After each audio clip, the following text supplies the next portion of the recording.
അവർക്കും നഷ്ടമാണ് എന്നതുപോലെ ഞങ്ങളൊക്കെ ശൈഖുനാ സുൽത്താനുൽ ഉലമ ഉസ്താദ് ഹഫിളഹുല്ലാഹു വറഅഹ് അവിടുത്തെ മക്കളാണ്. അതുകൊണ്ട് തന്നെ ഞങ്ങളുടെ പ്രിയപ്പെട്ട അനുജനാണ് നമ്മിൽ നിന്ന് വിട പറഞ്ഞു പോയത്. മരണത്തിൻ്റെ ഒരു മനുഷ്യൻ തൗഫീഖ് ഉണ്ട് എന്നതിൻ്റെ അടയാളം മരണവുമായി ബന്ധപ്പെട്ടതാണ്. മരിക്കുമ്പോൾ എങ്ങനെ മരിക്കുന്നു, മരിച്ചു കഴിഞ്ഞതിന് ശേഷം എങ്ങനെയാണ്.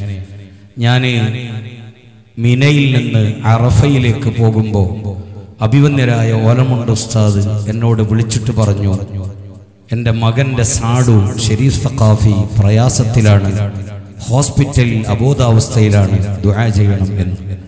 അറഫയിൽ ഞങ്ങൾ മജ്ലിസ് ഉണ്ടാക്കി. ഞാൻ നീട്ടുന്നില്ല, ഇതുമായി ബന്ധപ്പെട്ട ഒറ്റൊരു വിഷയം പറയാം. അറഫയിൽ ഞങ്ങൾ മജ്ലിസ് ഉണ്ടാക്കി. അവിടെ ഷരീഫ് സഖാഫി ഉസ്താദിൻ്റെ സലാമത്തിന് വേണ്ടി ദുആ ചെയ്തു. അങ്ങനെ ഒരുപാട് വിഷയങ്ങൾ ദുആ ചെയ്യുമ്പോൾ ഇപ്പോൾ ഓർമ്മ വന്ന ഒരു വിഷയം പറയാം. ദുആ കഴിഞ്ഞപ്പോൾ അസർ കഴിഞ്ഞ് വൈകുന്നേരം 5 മണിക്ക് ഒക്കെ കൂട്ടമായി ഒരുപാട് ആലിമീങ്ങളുണ്ട്, ഒരുപാട് മോമിനീങ്ങളുണ്ട്, ഹജ്ജാജികളൊക്കെ അറഫയിലാണല്ലോ. അവരിങ്ങനെ കരഞ്ഞിങ്ങനെ ദുആ ചെയ്തു. ആ ദുആ കഴിഞ്ഞപ്പോൾ ഒരു പ്രായമുള്ള ഒരാൾ, ഓർമ്മ വന്നതുകൊണ്ട് പറയാം, പ്രായമുള്ള ഒരാൾ, അയാൾ എൻ്റെ കൈ പിടിച്ചിട്ട് പറഞ്ഞു, ഉസ്താദെ ഈ ടെൻറ്റിൽ ദ്വാരക്കാൻ കുറേ ഉസ്താദന്മാരും മറ്റൊക്കെ ഉണ്ട്, ഞങ്ങളുടെ ടെൻറ്റിൽ ആരുമില്ല, ഒരുപാട് പെണ്ണുങ്ങളും മറ്റൊക്കെ ഉണ്ട്, നിങ്ങളൊന്ന് വരണം എന്ന് പലരെയും വിളിച്ച് ആ കൂട്ടത്തിൽ എന്നെയും വിളിച്ചു. ഞാനങ്ങനെ അവിടെ പോയി. ഒരു പ്രായമുള്ള മനുഷ്യൻ, പക്ഷെ നല്ല ആക്റ്റീവാണ് അയാൾ.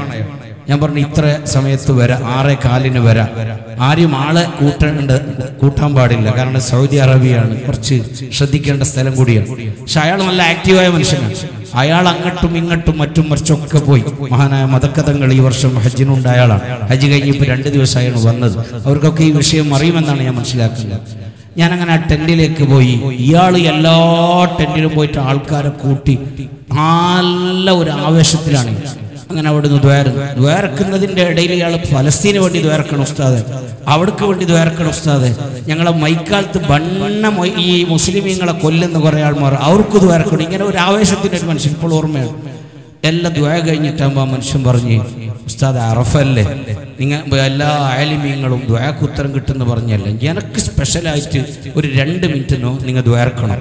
ഞാൻ പറഞ്ഞു ദ്വാരെല്ലാം നടന്നല്ലേ എന്ന് ചോദിക്കുമ്പോൾ അയാൾ പറഞ്ഞു, അല്ല എനിക്ക് സ്പെഷ്യലായിട്ട് ദ്വാരക്കണം. എന്തെന്ന് ചോദിക്കുമ്പോൾ അയാൾ പറഞ്ഞു, ഞാനൊന്ന് ഈമാനോടുകൂടെ മരിക്കാൻ വേണ്ടി ദ്വാരക്കണം എന്ന് പറഞ്ഞു.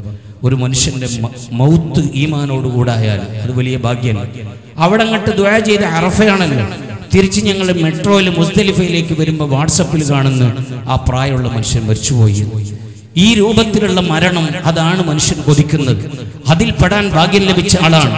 ആദമാക്കാക്കും അവരുടെ പ്രിയപ്പെട്ട മക്കൾക്കും പുതിയാപ്പളമാർക്കും കുടുംബക്കാർക്കും മറ്റുമൊക്കെ നഷ്ടമുണ്ടെങ്കിലും ഇന്ന് മരണപ്പെട്ട ദിവസമല്ലല്ലോ, 3 അല്ലല്ലോ, 7ന്റെ ദ്വാരപ്പിക്കലല്ലോ, 40 ദിവസം കഴിഞ്ഞു. എത്ര സാദാത്തുക്കളാണ്, എത്ര ആലിമീങ്ങളാണ്, എത്ര മുതഅല്ലിമീങ്ങളാണ്. അതൊരു ഭാഗ്യമുള്ള വിഷയമല്ലേ.